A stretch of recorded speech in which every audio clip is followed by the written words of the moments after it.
നിന്നെ പൊരുത്തപ്പെടുവോ? റബ്ബ് നിന്നെ വെറുതെ വിടുവോ?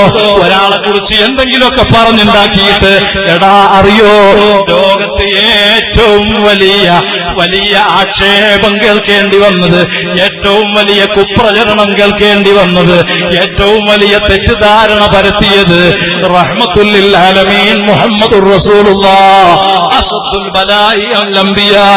ഏറ്റവും കൂടുതൽ പരീക്ഷണം അമ്പിയാക്കൾക്കാണെന്നല്ലേ റസൂലുള്ളാഹ് പറഞ്ഞത്? പിന്നെ ഔലിയാക്കൾക്കാണ്, അവരോടടുത്തവർക്കാണ്, അടുത്തടുത്തവർക്കാണ് പരീക്ഷണം കൂടും. അറിയോ, റസൂലുള്ളാഹ് രംഗപ്രവേശനം നടത്തിയപ്പോ അൽ അമീൻ എന്നറിയപ്പെട്ടിട്ടില്ലായിരുന്നു.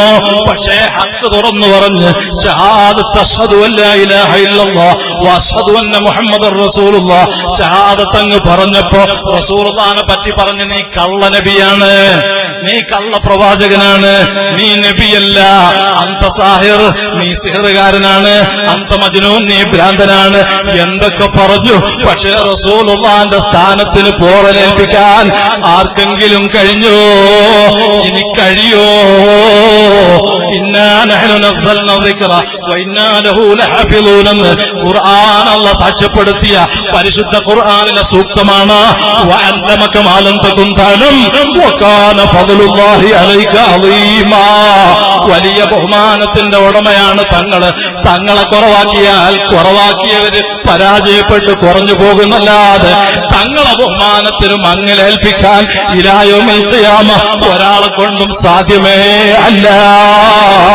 അതുകൊണ്ട് ആലിമീങ്ങളെ ചീത്ത പറയണ്ട, ഒരൊറ്റ ആലിമീങ്ങളെയും ഗ്രൂപ്പ് തിരിച്ചും തിരിക്കാതെയും പറയണ്ട.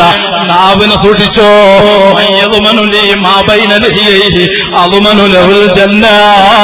നാവ് കൊണ്ട് തെറ്റ് ചെയ്യൂല, ഈബത്ത് പറയൂല, ഫിത്ന ഉണ്ടാക്കൂല, ഫസാദ് ഉണ്ടാക്കൂല, ആലിമീങ്ങളെ ചീത്ത പറയൂല, തങ്ങന്മാരെ ബഹുമാനം കുറക്കൂല, ഒരാളെയും പരിഹസിക്കൂല, ഒരാളെയും നിസ്സാരപ്പെടുത്തൂല, ഒരാളെയും കുറവാക്കൂല, ഈ നിലക്ക് കള്ളം പറയൂല എന്ന് ഉറപ്പിക്കാൻ ധൈര്യമുള്ള മുസ്ലിം പുരുഷന്മാരുണ്ടോ? മുസ്ലിം സഹോദരിമാരുണ്ടോ? അവർക്ക് സ്വർഗമുണ്ടെന്നാണ് തങ്ങൾ പറഞ്ഞത്. അതേപോലെ വമാ ബൈന റിജ്ലൈഹി, രണ്ട്